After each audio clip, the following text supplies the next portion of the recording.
इसमें हम coat Tux blouse या साधारण ब्लाउज का सिलाई करेंगे। और ये हम सिलाई कर रहे हैं, देख सकते हैं। ये पहले हम पीछे पार्ट का टक्स को लगाएंगे। यहाँ हम 1.5 इंच जो छोड़े थे कमर मोड़ के लिए, उसे हम वहाँ पे सीधा सिलाई लगाएंगे। उसके बाद हम 4 इंच तक इस तरह से माप लेंगे, वहाँ से 4 इंच, और यहाँ से हम हल्का हल्का काटते हुए सिलाई करेंगे तिरछी रूप में। इसी तरह से दूसरा टक्स में भी हम सिलाई करेंगे। 1.5 इंच सीधा सिलाई और फिर इधर से 4 इंच हल्का तिरछा करते हुए सिलाई करेंगे। तो इस तरह से मेरा दोनों टक्स बन के तैयार हो चुका है। अब इसे अंगुली की मदद से हम इसे प्रेस करके दोनों को साइड में करेंगे और फिर नीचे में हाफ पाई की मार्जिन रखते हुए मोड़ेंगे इसको और इसमें सिलाई लगाएंगे।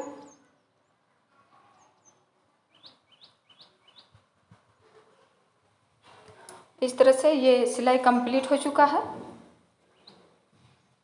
अब हम जहाँ से मार्क किए हैं, ये मार्क जो है वहाँ से हम इस तरह करके मोड़ लगाएंगे कमर पट्टी के लिए, और यहाँ पे हम बड़ा सिलाई लगाएंगे ताकि इसे हेम करने के बाद आसानी से खोला जा सके।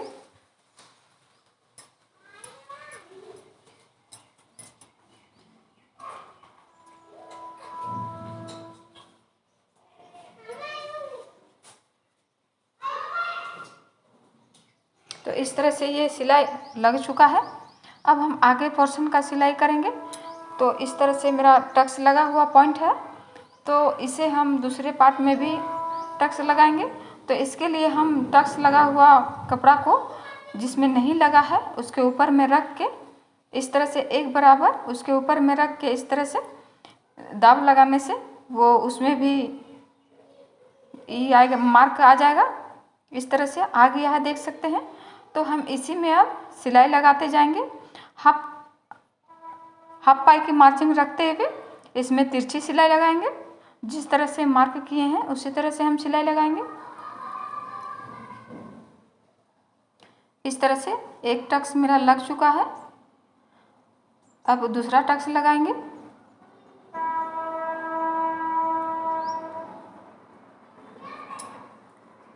इसमें भी हाफ पाई का मार्जिन ही रखेंगे और इस तरह से हल्का हल्का कम करते हुए सिलाई लगाएंगे। और सिलाई लगाने के बाद हम इसे सभी को इस तरह से नाखून से प्रेस करके बैठा देंगे। अब ये तीसरा टक्स लगा रहे हैं।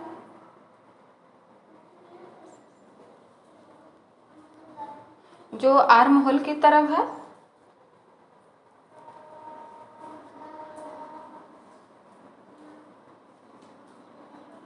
इस तरह से ये टक्स लग चुका है। अब हम चौथा टक्स लगाएंगे जो कमर से है।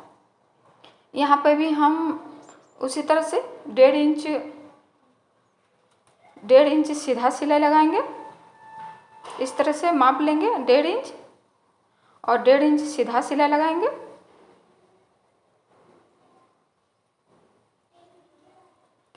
उसके बाद हम हल्का इसी तरह से 4 इंच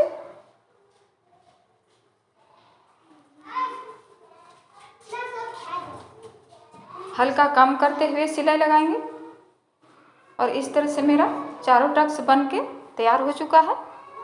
अब हम इसी तरह से दूसरा पार्ट में भी सिलाई लगा के टक्स लगा देंगे। इस तरह से दोनों कंप्लीट हो चुका है मेरा टक्स।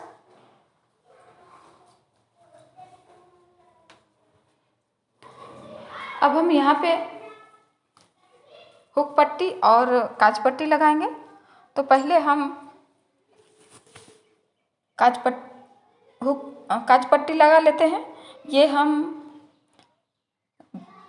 बायां साइड में लगाएंगे काज पट्टी को, और इस काज पट्टी को हम नीचे रखेंगे। अब इस तरह से इसे अंगुली के प्रेस से इसे प्रेस कर लेंगे और फिर इस तरह से मोड़ते हुए इसमें इसको ऊपर में सिलाई लगाएंगे।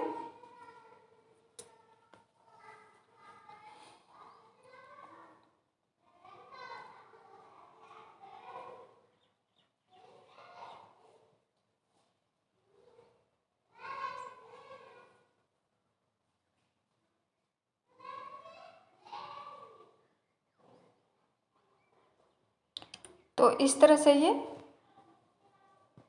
सिलाई अब कंप्लीट हो चला है।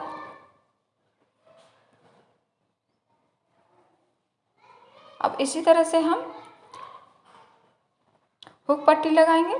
तो हुक पट्टी को हम 1.5 इंच रखे हैं और इसे हम कपड़ा के ऊपर में रखते हुए करेंगे।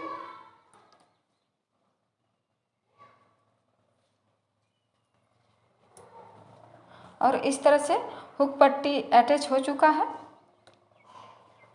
अब हम इसे इसके ऊपर में एक सिलाई लगाएंगे ताकि ये दाब की तरह बना रहे। दाब सिलाई है ये। फिर यहाँ पे हम मोड़ इस तरह से मोड़ के इसे सिलाई करेंगे।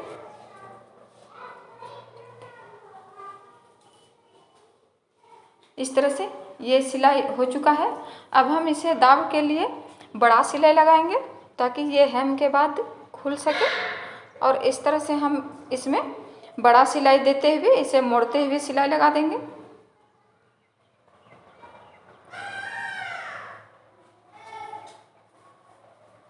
और इस तरह से बटन पट्टी और काज पट्टी लग के तैयार हो चुका है।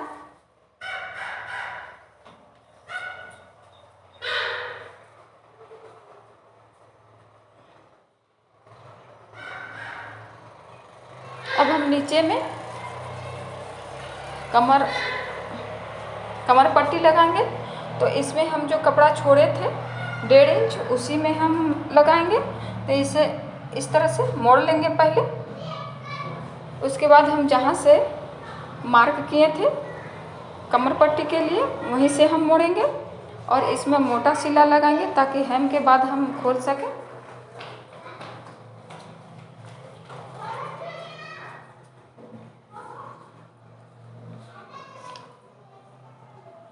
तो इस तरह से दोनों पार्ट में मेरा कमर पट्टी बन चुका है।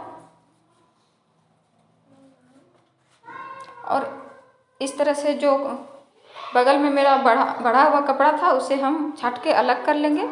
अब हम ब्लाउज का माप लेंगे। तो ब्लाउज हमको 32 साइज का बनाना है। तो इस तरह से हम इसे 16 इंच रखेंगे।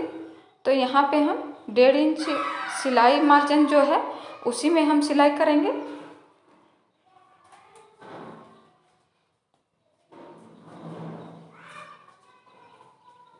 और इस तरह से मेरा सिलाई लग चुका है। अब हम दूसरी तरफ सिलाई करेंगे।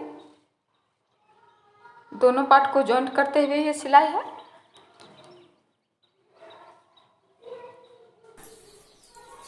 इस तरह से ये जॉइंट हो चुका है। अब हम शोल्डर सिलाई करेंगे और ये एक ही जैसा पकड़ के हम सिलाई करेंगे।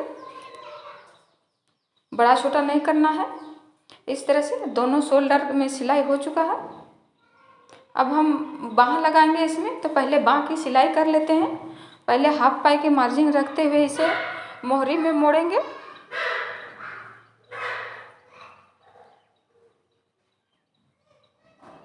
तो इस तरह से इसे मोड़ दिए हैं। अब इसी तरह से दूसरा बाँह का भी मोहरी मोड़ेंगे हम। और इस तरह से हम मोटा सिलाई लगाते हुए इसे सिलाई कर दे रहे हैं ताकि हेम के बाद हम इसे खोल सकें। और ये मेरा दोनों बाएं का मोहरी बन चुका है। अब हम यहाँ पे बाँह के सिलाई लगाएंगे। तो इस तरह से ये सिलाई लग चुका है। अब हम इसे जॉइंट करेंगे।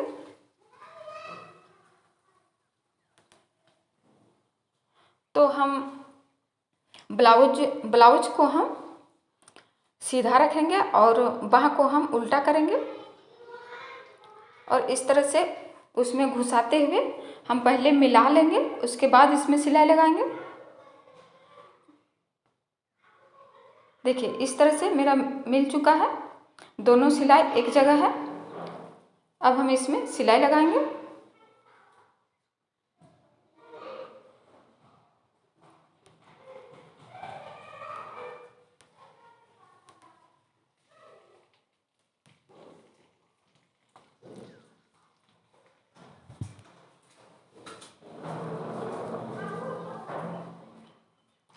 तो इस तरह से हम बाँह की सिलाई कर रहे हैं। इसमें किसी को खींचना नहीं है। दोनों पार्ट को हल्का हल्का रखते हुए हम सिलाई करेंगे।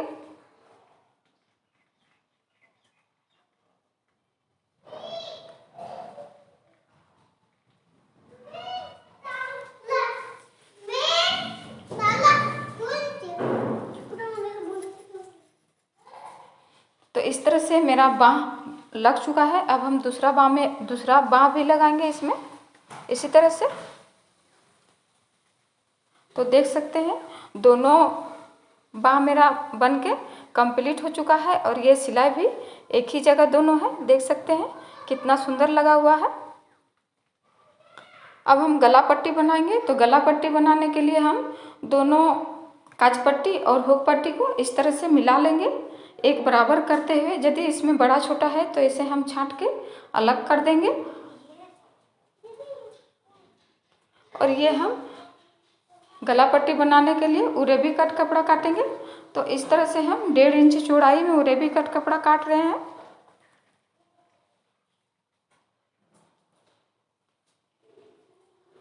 और इसे हम इस तरह से तिरछा करते हुए काटेंगे और इसे आपस में सभी को जोड़ लेंगे।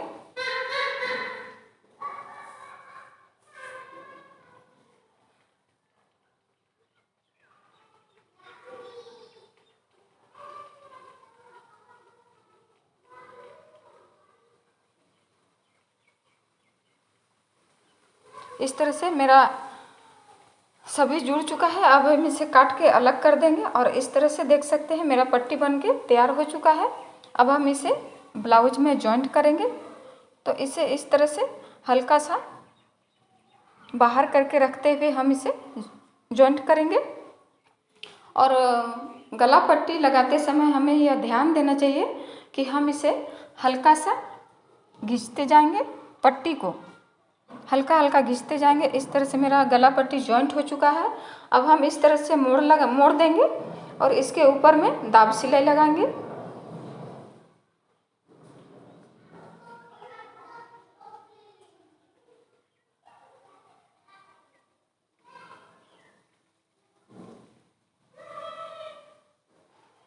और इसी तरह से हम पूरे गला में पट्टी बैठा चुके हैं। अब ये जो बचा हुआ कपड़ा है इसे हम छांट के अलग कर देंगे। इस कपड़ा को छांटते हुए हम बहुत ही सावधानी से छाटेंगे क्योंकि इसमें ब्लाउज का कपड़ा कट सकता है, इसलिए हम इसे धीरे धीरे छाटेंगे। इस तरह से मेरा ब्लाउज बन के कंप्लीट हो चुका है।